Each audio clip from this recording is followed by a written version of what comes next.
বিদেশে থাকা বাহরাইনের নাগরিকদের সতর্ক থেকে আঞ্চলিক ঘটনাবলী পর্যবেক্ষণ করার পরামর্শ দিয়েছে দেশটির সরকার।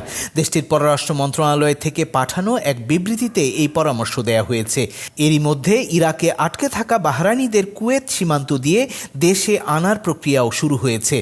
একই সাথে বিদেশে থাকা নাগরিকদের ব্যক্তিগত তথ্য অফিসিয়াল লিঙ্কে দিয়ে রাখতে বলেছে, যাতে কোনো জরুরি প্রয়োজন হলে তাদের সাথে যোগাযোগ করা সম্ভব হয়। এমন এক সময় বাহরাইন সরকার এ পরামর্শ দিয়েছে যখন ইরান ইসরায়েলের মধ্যকার সংঘাত বিপজ্জনক দিকে মোড় নিচ্ছে।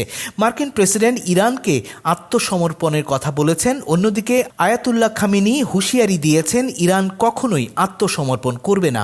সংঘাতের এই প্রেক্ষাপটে বিদেশে থাকা বাহরাইনিদের নিরাপত্তায় হটলাইনও চালু করেছে দেশটি। এদিকে বাহরাইনে থাকা মার্কিন নাগরিকদের ট্রাভেল অ্যালার্ট দিয়েছে মার্কিন দূতাবাস।